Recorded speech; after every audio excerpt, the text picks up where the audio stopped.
Hello friends, स्वागत है आपका अगस्त्य क्लासेस में। मैं शालू रानी। हमने बायोलॉजी के पूरे टॉपिक कंप्लीट कर लिए हैं। आज हम केमिस्ट्री स्टार्ट करेंगे। उसका एक बार अच्छे से रिवीजन कर लेना। उसको 2-3 बार रिवीजन करोगे बीच बीच में, वो तभी याद रहेगा, नहीं तो उसको भूल जाएंगे। आज हम केमिस्ट्री स्टार्ट करते हैं। इसका फर्स्ट टॉपिक है एटम और मॉलिक्यूल। एटम, मॉलिक्यूल और कंपाउंड, इसको करते हैं आज। इस चैप्टर में इसको करने के लिए सबसे पहले पीरियोडिक टेबल का लर्न होना जरूरी है। पीरियोडिक टेबल लर्न होएगी तभी हम इसको कर पाएंगे कि कैसे कंपाउंड बनते हैं, कैसे अणु बनेगा, मॉलिक्यूल बनेगा।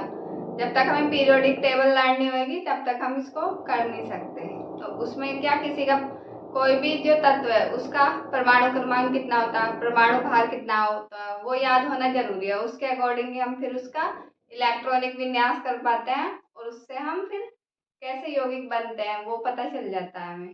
तो उसको लर्न करने ना, ये स्क्रीन पे शो हो रही है, इसको देख के उनके परमाणु क्रमांक और परमाणु भार लर्न करने हैं। परमाणु क्रमांक यूज होंगे इसमें, परमाणु भार कभी आगे यूज होंगे। तो परमाणु क्रमांक लर्न होना जरूरी है। अब हम इसको देखते हैं, एटम, मॉलिक्यूल और कंपाउंड। एटम,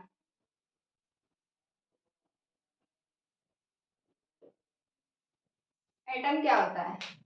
हमारे पास अभी तक जो तत्व हैं जो ज्ञात हैं वो 118 है।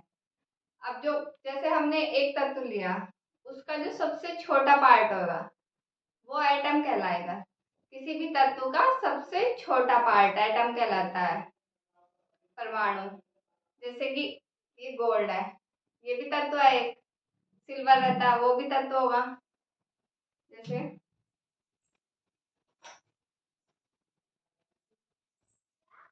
ये एल्यूमिनियम है, ये भी एक तत्व है। इसका जो सबसे छोटा पार्ट होगा वो एटम होगा।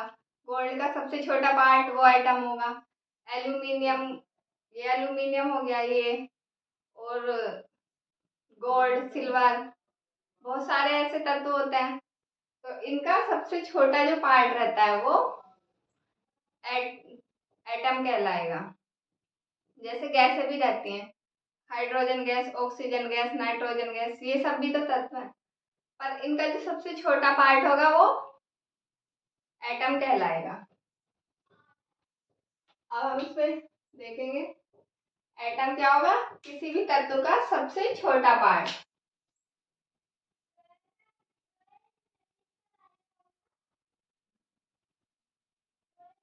तत्व का सूक्ष्मतम पार्ट, जिसके हम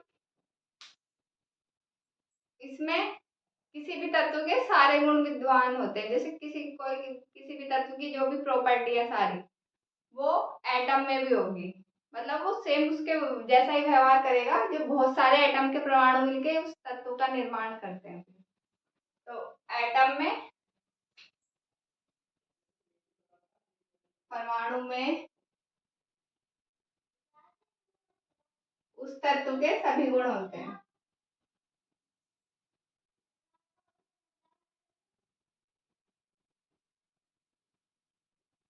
सभी गुण होते हैं। जो भी तत्व है जिसका वो उसका परमाणु है, उस परमाणु में उस तत्व के सारे गुण होंगे। जो गुण तत्व में होंगे वही गुण उस परमाणु में होंगे। बस ये इसका एक छोटा पार्ट होता है। कोई भी चीज है हमारे आसपास, ये सब एटम से ही बनी हुई है। जैसे ये बोर्ड भी एटम से बना हुआ है, ये मार्कर है ये भी एटम से बना हुआ है। लकड़ी के सामान, कपड़े, ये सब एटम से बने हुए होते हैं। तो किसी भी तत्व का सूक्ष्मतम पार्ट, और इसमें तत्व के सभी गुण विद्यमान होते हैं। दूसरा, 1, 2, 3, ये स्वतंत्र नहीं रह सकते, मतलब अकेले नहीं रह सकते, किसी और के साथ जुड़ के रहते हैं। स्वतंत्र अवस्था में नहीं रह सकते। जैसे कोई भी एटम है, हाइड्रोजन गैस है, हाइड्रोजन गैस हाइड्रोजन के एटम से बनी हुई है। हाइड्रोजन का एटम सिंगल होगा, तो ये जो सिंगल है ये सिंगल नहीं रह सकता। अब यहाँ पे 2 मॉलिक्यूल है हाइड्रोजन के, 2 जुड़ के हाइड्रोजन गैस बन रही है। या फिर ये किसी और के साथ जुड़ेगा तब रहेगा। ये सिंगल अकेला नहीं रह सकता। स्वतंत्र मतलब अकेला, तो ये स्वतंत्र अवस्था में नहीं रह सकते। बट ये जो केमिकल रिएक्शन होती है तो उसमें एटम ही भाग लेते हैं। जब ये जुड़ जाएगा किसी और के साथ तब नहीं ले सकता, जब तक ये टूटेगा नहीं, जब तक उसमें भाग नहीं लेगा। तो रासायनिक अभिक्रिया में भाग लेते हैं। रासायनिक अभिक्रिया मतलब केमिकल रिएक्शन।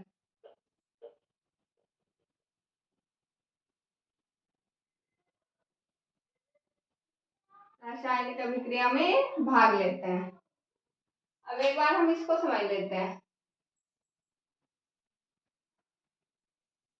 जैसे हाइड्रोजन गैस का मैंने अभी बताया, ये हाइड्रोजन गैस का फॉर्मूला होता है H2। इसमें जो हाइड्रोजन के आइटम है उनसे बनी हुई है ये हाइड्रोजन गैस। तो हाइड्रोजन का आइटम सिंगल ऐसे होता है, इस पे ये पॉजिटिव चार्ज होता है। ये आगे पढ़ेंगे हम कैसे पॉजिटिव या नेगेटिव चार्ज होता है। हाइड्रोजन का जो एटम होता है वो ऐसे होता है, सिंगल अकेला। जब दो हाइड्रोजन के एटम मिल जाएंगे तो हाइड्रोजन गैस बनेगी। अगर हाइड्रोजन किसी और के साथ मिल जाएगा, जैसे क्लोरीन के साथ मिलेगा तो HCl बनेगा, क्लोरीन का फॉर्मूला Cl है। या फिर किसी और के साथ और मिल सकता है, जैसे H2SO4, सल्फ्यूरिक अम्ल बोलते हैं। ये हाइड्रोजन क्लोराइड, ये सल्फ्यूरिक अम्ल है। तो यहाँ पे भी ये S और O के साथ जुड़ा हुआ है। तो अब हम इनमें देखते हैं कि इनमें डिफरेंस क्या है। जैसे ये सिंगल रहता है जब तो ये एटम कहलाएगा, परमाणु। और अपने ही जैसे दूसरे के साथ जुड़ जाएगा तो इसको अणु बोलेंगे। जब ये एक और जुड़ गया इसके साथ, इसमें तो एक जुड़ रहा है, किसी किसी में दो भी जुड़ सकते हैं, तो यहाँ पे एक सिंगल जुड़ेगा इसके साथ। तो ये तो एटम हो गया। ये जब अकेला है ये एटम हो गया। जब अपने ही जैसे के दूसरे के साथ जुड़ेगा तो ये मॉलिक्यूल हो जाएगा। और अपने से डिफरेंट किसी दूसरे के साथ जुड़ रहा है, जैसे ये हाइड्रोजन क्लोरीन के साथ जुड़ रहा है। ये हाइड्रोजन अलग है और क्लोरीन अलग है, ये अलग अलग है दोनों। यहाँ पे सल्फर और ऑक्सीजन के साथ जुड़ रहा है तो ये दोनों भी अलग है, ये हाइड्रोजन अलग है। अगर ये अपने से अलग दूसरे के साथ जुड़ता है तो ये कंपाउंड कहलाते हैं।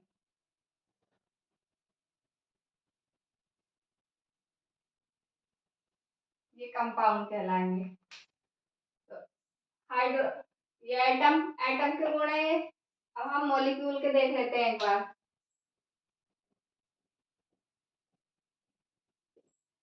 मॉलिक्यूल किसी भी तत्व का एक सूक्ष्मतम भाग था एटम।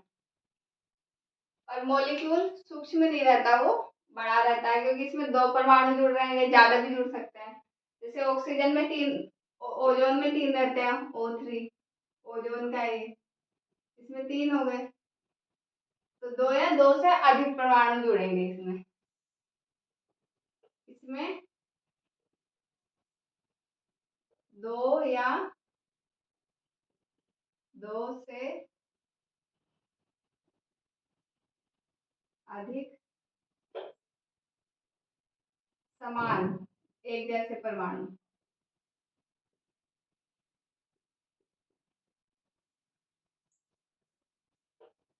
जुड़ते हैं। दो या दो से अधिक समान परमाणु जुड़ते हैं जब जाके मॉलिक्यूल बनता है। परमाणु उस तत्व के सभी गुण दिखाता है। जो तत्व है उसके सभी गुण दिखा रहा, और इसमें तो होंगे ही क्योंकि ये इससे बड़ा पार्ट हो गया मॉलिक्यूल।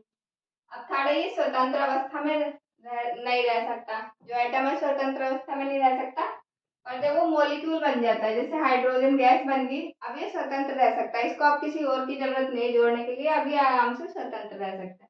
ऐसे ऑक्सीजन गैस होती है, नाइट्रोजन गैस होती है, तो ये स्वतंत्र रह सकते हैं।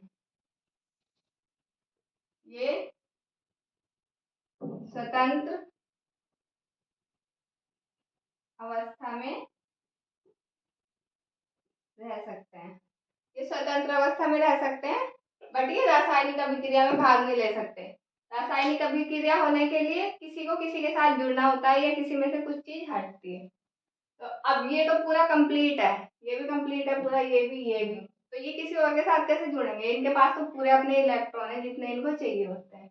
जब ये जुड़े हुए हैं आपस में, अब इनके इलेक्ट्रॉन कंप्लीट हो गए, इसलिए ये पूरा एक मॉलिक्यूल बन गया। जब इनके इलेक्ट्रॉन पूरे हो जाते हैं तो ये पूरा मॉलिक्यूल बन जाता है। तो ये आप किसी और के साथ नहीं जुड़ सकते, तो इसका मतलब ये रासायनिक अभिक्रिया केमिकल रिएक्शन में भाग भी नहीं ले सकते। तो ये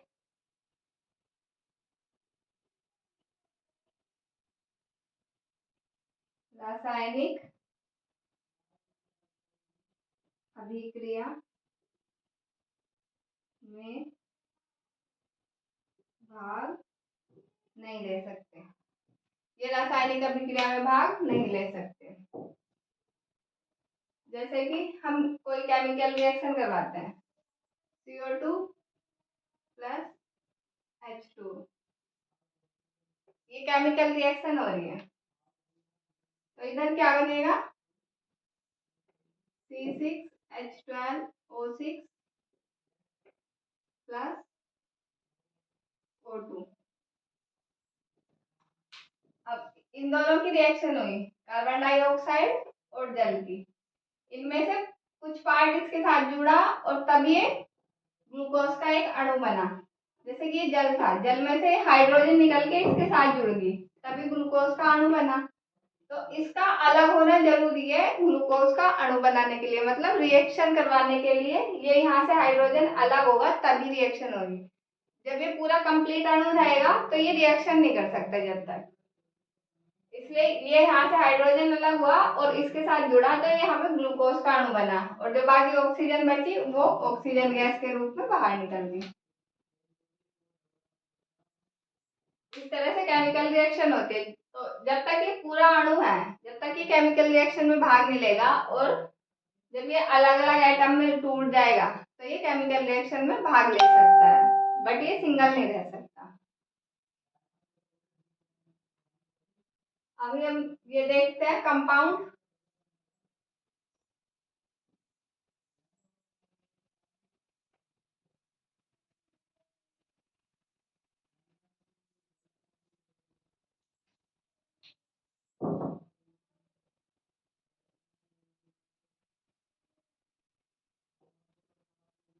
कंपाउंड में क्या होता है, इसमें भी दो या दो से अधिक एटम मिलते हैं पर वे अलग अलग होते हैं। ये समान थे, यहाँ पे ये अलग अलग होंगे। दो या दो से अधिक असमान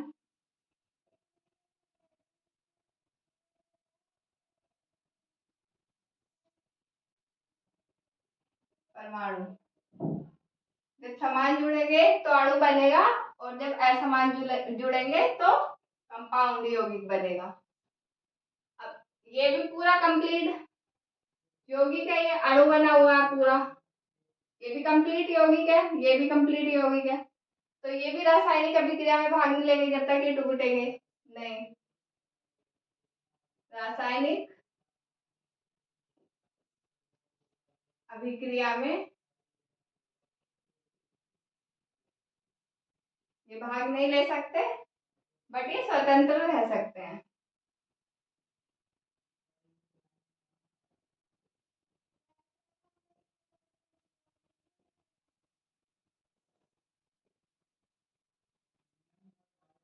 एक बार इसको फिर से देख लेते हैं। एटम, एटम किसी भी तत्व का सबसे सूक्ष्मतम कण, छोटा, सबसे छोटा भाग, किसी भी एलिमेंट का सबसे छोटा भाग होता है एटम। परमाणु उस तत्व के सभी गुण को दर्शाता है। जिस भी तत्व का वो एटम है या परमाणु है, वो उसके सारे गुण दर्शाएंगे। जो उस तत्व में गुण होंगे वो सारे गुण एटम में भी होंगे, क्योंकि वो उसका एक छोटा ही पार्ट है। जैसे बहुत सारा पानी है, इसमें से हम थोड़ा सा पानी अलग निकाल लेते हैं, तो जो प्रॉपर्टी ये वाला पानी दर्शा रहा है, ज्यादा वाला, वही प्रॉपर्टी तो इसमें होगी। ये भी पीने के काम आएगा, ये भी पीने के काम आएगा, ये भी एक लिक्विड है, ये भी लिक्विड है। तो इसी तरह से इसमें होता है एटम में, ये तत्व के वो सारे गुण दर्शाता है जो उनसे तत्व में होते हैं, वही गुण परमाणु में होते हैं। ये स्वतंत्र अवस्था में नहीं रह सकता, क्योंकि इसमें जो इलेक्ट्रॉन पूरे नहीं होते बाहर वाली कक्षा में, उसके इलेक्ट्रॉन पूरे करने के लिए ये किसी और से जुड़ जाता है, तो ये स्वतंत्र अवस्था में नहीं रह सकता। रासायनिक अभिक्रिया में भाग लेता है। रासायनिक अभिक्रिया में एटम ही भाग लेते हैं, कोई भी अणु या यौगिक भाग नहीं लेगा उसमें। मॉलिक्यूल, इसमें दो या दो से अधिक समान परमाणु जुड़ेंगे, जैसे ऑक्सीजन गैस था, ऑक्सीजन, नाइट्रोजन, हाइड्रोजन, ये सेम परमाणु है। ओजोन, इनमें सेम परमाणु जुड़े हुए हैं आपस में। जब सेम परमाणु जुड़ते हैं तो वे मॉलिक्यूल बनाते हैं, अणु। ये स्वतंत्र अवस्था में रह सकते हैं क्योंकि ये पूरे कंप्लीट है इनके इलेक्ट्रॉनिक विन्यास। ये रासायनिक अभिक्रिया में भाग नहीं ले सकते क्योंकि इन्हें किसी की जरूरत ही नहीं है। जब तक इसमें इलेक्ट्रॉन की कमी नहीं होगी या किसी को देने लायक इलेक्ट्रॉन नहीं होंगे, जब तक कोई भी रासायनिक अभिक्रिया में भाग नहीं लेगा। इनके इलेक्ट्रॉन पूरे हो गए, इसलिए ये रासायनिक अभिक्रिया में भाग नहीं लेंगे। अब कंपाउंड को देखते हैं। इसमें दो या दो से अधिक असमान परमाणु जुड़ेंगे। यहाँ पे समान परमाणु जुड़ रहे थे मॉलिक्यूल में, पर कंपाउंड में असमान जुड़ेंगे। जैसे ये हाइड्रोक्लोरिक एसिड और सल्फ्यूरिक अम्ल, इसमें अलग अलग परमाणु है। ये इसमें 3 है, इसमें 2 है। ये अलग अलग परमाणु है। और भी है KMN, KMNO4, और भी बहुत सारे परमाणु होते, यौगिक होते हैं। तो ये असमान परमाणुओं से मिलकर बना होता है। रासायनिक अभिक्रिया में भाग नहीं लेगा क्योंकि इनके भी इलेक्ट्रॉन कंप्लीट है। स्वतंत्र अवस्था में रह सकते हैं, ये स्वतंत्र रह सकते हैं। अब हम परमाणु की स्ट्रक्चर को समझते हैं कि परमाणु का स्ट्रक्चर कैसा होता है। परमाणु की स्ट्रक्चर में ये बीच में एक नाभिक होता है, इसमें पॉजिटिव चार्ज होता है, और इसके चारों तरफ ये रिंग होती है जिसमें इलेक्ट्रॉन रहते हैं। इनको कक्षा बोलते हैं।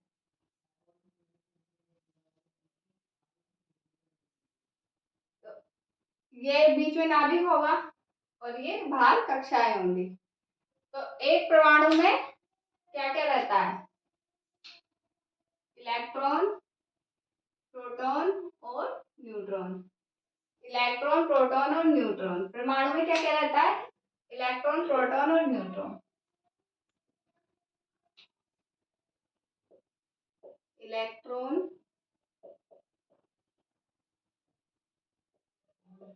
प्रोटॉन,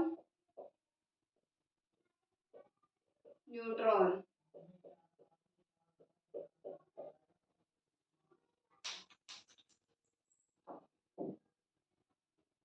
ये इनके सिंबल है। इलेक्ट्रॉन को E से रिप्रेजेंट करते हैं, इसके ऊपर माइनस चार्ज होता है। प्रोटॉन को P से, इसके ऊपर प्लस चार्ज होता है। और न्यूट्रॉन को N से, इस पे कोई चार्ज नहीं होता, ये न्यूट्रल होता है।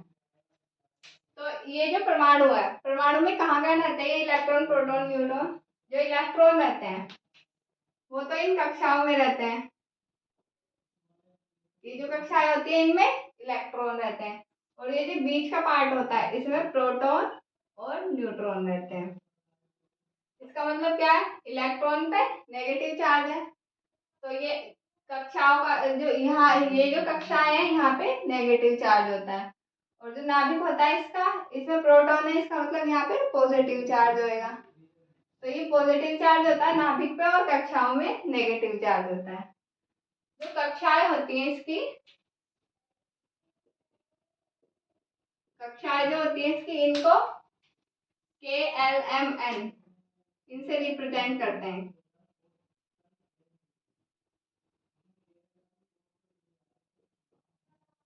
इनको अंदर से काउंट करते हैं। जो पहली कक्षा है इसको K बोलेंगे, फिर दूसरी को L, तीसरी को M, ऐसे ये आगे चलती रहती है। फिर अब ये कक्षा है, कक्षाओं में इलेक्ट्रॉन है। जो पहली कक्षा है उसमें ज्यादा से ज्यादा 2 इलेक्ट्रॉन रह सकते हैं। K में 2, L में 8, M में 18 और N में 32। इस तरह से ये चलते हैं। तो K में 2 इलेक्ट्रॉन रह सकते हैं, L में 8, M में 18, इसके आगे चलेंगे N में 32। तो ये जो इलेक्ट्रॉन रहते हैं, जैसे K कक्षा में 2 इलेक्ट्रॉन रह सकते हैं, इनका भी प्रॉपर प्लेस होता है, ये कहाँ होते हैं। तो उस प्लेस को बताने के लिए, ये तो कक्षाएं हैं, उस प्लेस को बताने के लिए जो प्लेस होता है कहाँ पे है उन्हें उपकक्षा बोलते हैं। उपकक्षा, उपकक्षा मतलब इलेक्ट्रॉन प्रॉपर किस जगह पे है उसको small S P D F इनसे रिप्रेजेंट करते हैं, एस पी डी एफ। ये इसकी कक्षाएं के एल एम एन, और जो इलेक्ट्रॉन को प्रॉपर प्लेस बताती है वो कक्षा में किस जगह पे है उसको उपकक्षा बोलते हैं, उनको एसपीडीएफ से रिप्रेजेंट करते हैं। अब जैसे कोई भी इंसान है, कोई कहाँ रहता है, सबसे पहले तो इंडिया है, इंडिया में है कोई इंसान तो इंडिया में, फिर कौन से स्टेट में, कौन से डिस्ट्रिक्ट में, कौन से गांव में, इस तरह से रहता है ना, ऐसे इसमें रहता है। ये कौन सी कक्षा में है और फिर कहाँ पे है वो, कौन से प्लेस पे है, बिल्कुल एग्जैक्ट उसकी पोजीशन बताते हैं ये उपकक्षा, एसपीडीएफ से रिप्रेजेंट करते हैं इसको। अभी प्रोटॉन का स्ट्रक्चर हो गया, हमने परमाणु की स्ट्रक्चर देख ली। इसमें जो सेंटर पार्ट है इसमें प्रोटॉन और न्यूट्रॉन रहते हैं, प्रोटॉन पे पॉजिटिव चार्ज रहता है तो इसका मतलब नाभिक, नाभिक में पॉजिटिव चार्ज रहता है। इसकी कक्षाओं में इलेक्ट्रॉन घूमते हैं, इलेक्ट्रॉन पे नेगेटिव चार्ज रहता है, तो बाहर की कक्षाओं में नेगेटिव चार्ज रहता है। ये नाभिक का पॉजिटिव चार्ज, इलेक्ट्रॉन के नेगेटिव चार्ज, इन दोनों के बीच में आकर्षण बल लगता है, पॉजिटिव और नेगेटिव आकर्षित होते हैं, इन दोनों के बीच में आकर्षण बल लगता है। पर जो प्रोटॉन का पॉजिटिव चार्ज है वो इलेक्ट्रॉन के नेगेटिव चार्ज से ज्यादा होता है, तो इसका मतलब ये इसको अंदर खींच लेगा। जो जिसमें ज्यादा पावर होगी वही तो खींच लेगा। जैसे दो इंसान ने रस्सी को खींच रहे हैं, एक इधर एक इधर, तो जिसमें ज्यादा पावर होगी वो अंदर खींच लेगा। इस तरह से इसमें होता है। जो प्रोटॉन है उसका पॉजिटिव चार्ज इलेक्ट्रॉन के नेगेटिव चार्ज से ज्यादा होता है, वो उसको अंदर खींच सकता है। पर क्योंकि ये इलेक्ट्रॉन यहाँ पे घूमते रहते हैं, इनके घूमने के कारण जो इलेक्ट्रॉन होता है इस पे परिकेंद्रीय बल लगता है, ये बाहर की तरफ बल लगाते हैं। जैसे जैसे घूमते हैं, किसी भी रस्सी को हम यूं करके घुमाते हैं तो वो बाहर की तरफ घूमती है ना, ऐसे इनके साथ होता है। ये जो घूमते हैं तो इन पर बाहर की तरफ भी एक बल लगता है, तो इस कारण ये अंदर नहीं घुस पाते इलेक्ट्रॉन। तो प्रोटॉन और इलेक्ट्रॉन का जो बल रहता है वो उस परिकेंद्रीय बल से न्यूट्रल हो जाता है। अब हम इनको देख लेते हैं, अणु और यौगिक कैसे बनेंगे। पहले अणु को देखते हैं। अणु, अणु क्योंकि सेम परमाणु से बन रहा है, इसमें हम हाइड्रोजन, ऑक्सीजन और भी ले सकते हैं। तो हम पहले सबसे पहले हाइड्रोजन को देखते हैं। हाइड्रोजन, हाइड्रोजन के पास एक इलेक्ट्रॉन होता है, इसका परमाणु क्रमांक 1 होता है, वही जो परमाणु क्रमांक होता है वही इलेक्ट्रॉन की संख्या होती है। इसका परमाणु क्रमांक 1 है, इसका मतलब इसके पास एक इलेक्ट्रॉन है। तो जो इसका एक इलेक्ट्रॉन है वो पहली कक्षा में आ जाएगा। जैसे मैंने यहाँ बताया था कि फर्स्ट कक्षा में 2 इलेक्ट्रॉन आते हैं, तो जब 2 से ज्यादा हो जाते हैं तो वो दूसरी कक्षा में चले जाते हैं। तो यहाँ तो एक ही है तो फर्स्ट कक्षा में ही चला जाएगा।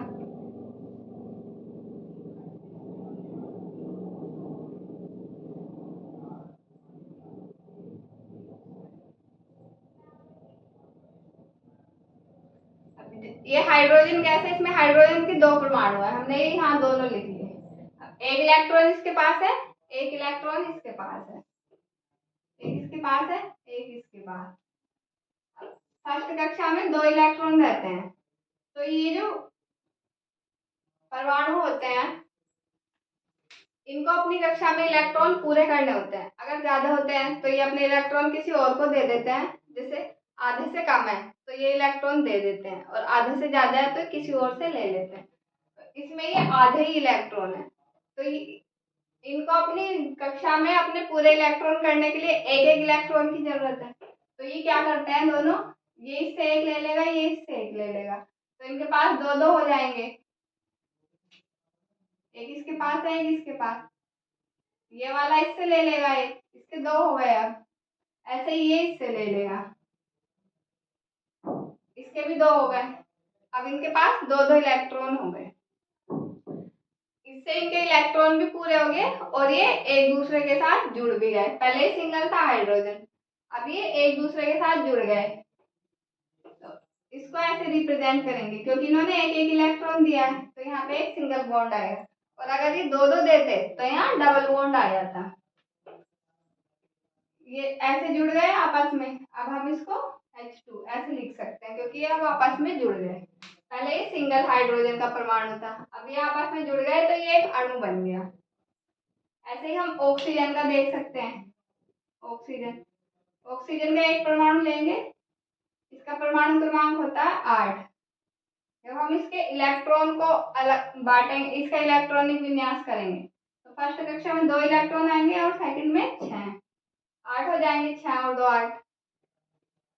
तो अब जो ये अंदर वाले कक्षा के इलेक्ट्रॉन है, इनका कोई काम नहीं रहता। जब इनका ये इलेक्ट्रॉनिक विन्यास होता है तो जब तक ये काम रहता है इनका, उसके बाद जब ये अणु बनाते हैं या यौगिक बनाते हैं तो उसमें अंदर वाले जो कक्षा के इलेक्ट्रॉन रहते हैं वो कुछ काम नहीं करते, सिर्फ बाहर बाहर वाली करते हैं। अब जैसे ऑक्सीजन के 6 इलेक्ट्रॉन है, इनको हम ऐसे इस पे रिप्रेजेंट करेंगे जैसे हाइड्रोजन के कर थे।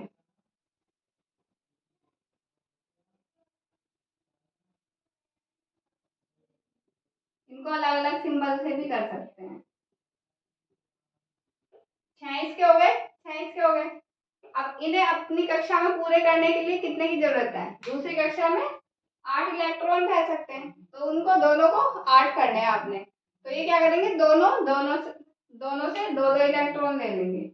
पहले ये वाला लेगा इससे 2, ये दोनों ले लेगा तो इसके 8 हो गए इधर वाले के। ऐसे ये वाला इससे ले लेगा, इससे इसने ले ली, इसके भी 8 हो गए। अब इसके भी 8 हो गए और इसके भी 8 हो गए, मतलब इसका इलेक्ट्रॉन पूरे हो गए। बाहर वाली कक्षा में 8 इलेक्ट्रॉन रह सकते हैं, तो 8 पूरे हो गए। तो इन्होंने 2-2 इलेक्ट्रॉन दिए एक दूसरे को। जैसे यहाँ पे एक एक दिए थे तो यहाँ सिंगल बॉन्ड आ रहा था, इन्होंने 2-2 दिए तो यहाँ पे डबल बॉन्ड आएगा ऐसे।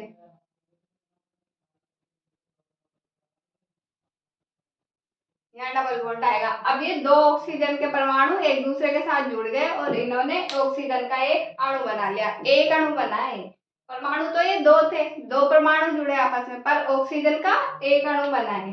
अब हम इसको ऐसे लिख सकते हैं O2, क्योंकि ये दोनों आपस में जुड़ गए। ये अणु थे क्योंकि ये सेम सेम मिले हैं, ये अणु है। अब हम यौगिक को देखते हैं, यौगिक कैसे बनते हैं। यौगिक भी सेम इसी तरह से बनते हैं, बस उसमें जो एटम होते हैं वो अलग अलग टाइप के होते हैं।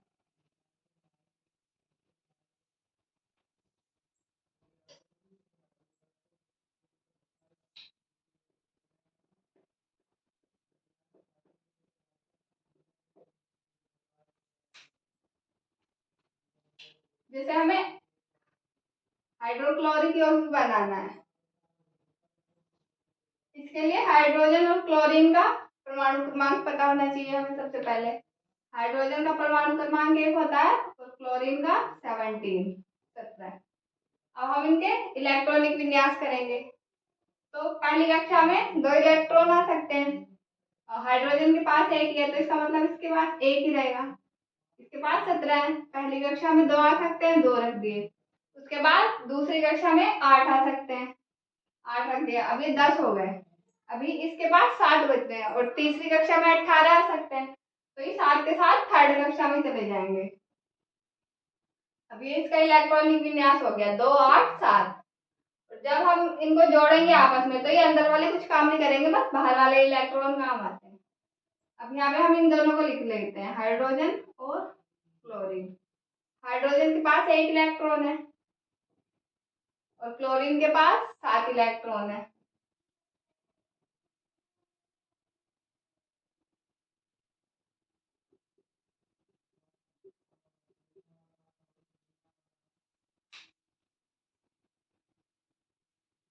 अब ये आपस में कैसे जुड़ेंगे?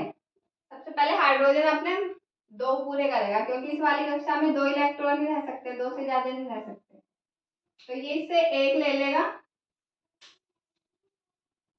इसको क्रॉस से दिखाओ, डॉट से। ये हाइड्रोजन इससे एक इलेक्ट्रॉन ले लेगा, इसके दो पूरे हो जाएंगे कंप्लीट। अब क्लोरीन के पास 7 इलेक्ट्रॉन है, तो अब थर्ड क्लास में 18 इलेक्ट्रॉन रह सकते हैं, और यहाँ पे इलेक्ट्रॉन है ही नहीं, यहाँ पे हाइड्रोजन के पास तो सिर्फ एक इलेक्ट्रॉन है, वो एक ही दे सकता है इसको, इसलिए इससे एक ही ले लेगा और अपने 8 इलेक्ट्रॉन पूरे करेगा ये यहाँ पे। फिर इससे ये एक लेके 8 कर लेगा। तो अब बाद में इसका क्लोरीन का जो इलेक्ट्रॉनिक विन्यास होएगा 2, 8 और 8 हो जाएगा, क्योंकि इसके पास एक और आया है, क्योंकि इन्होंने एक एक इलेक्ट्रॉन एक दूसरे को दिया है और ये आपस में जुड़ गए एक इलेक्ट्रॉन देके, तो यहाँ पे इनके बीच में सिंगल बॉन्ड आएगा, हाइड्रोजन और क्लोरीन के बीच में सिंगल बॉन्ड। अब इसको हम एक साथ ऐसे लिख सकते हैं HCl, इसको हाइड्रोक्लोरिक एसिड बोलते हैं। इस तरह तो इसी तरह से आपस में जुड़ते हैं, जब परमाणु आपस में जुड़ते हैं तभी अणु और यौगिक का निर्माण होता है।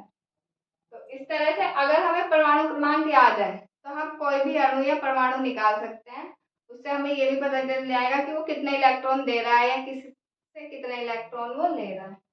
आज की ये परमाणु की पिक्चर आपको समझ में आ गई होगी। इसमें बीच में प्रोटॉन और न्यूट्रॉन रहते हैं और बाहर इलेक्ट्रॉन, प्रोटॉन पे पॉजिटिव चार्ज रहता है, इलेक्ट्रॉन पे नेगेटिव। तो ये एक दूसरे को आकर्षित करते हैं, क्योंकि अलग अलग है, पॉजिटिव और नेगेटिव एक दूसरे की तरफ आकर्षित होते हैं, और जो सेम चार्ज होता है वो प्रतिकर्षित होता है, मतलब दूर जाते हैं। ये कक्षा के एल एम एन, इनमें 2, 8, 18, 32 इस तरह से इलेक्ट्रॉन रहते हैं, और उपकक्षा एसपीडीएफ जहाँ पे प्रॉपर इलेक्ट्रॉन की पोजीशन का फिक्स एड्रेस बताता है कि वो इलेक्ट्रॉन वहां पे है, उनको उपकक्षा बोलते हैं। आज की क्लास में इतना ही है, अच्छी लगी हो तो शेयर करें, लाइक करें, कमेंट करें और चैनल को सब्सक्राइब करें। Thank you.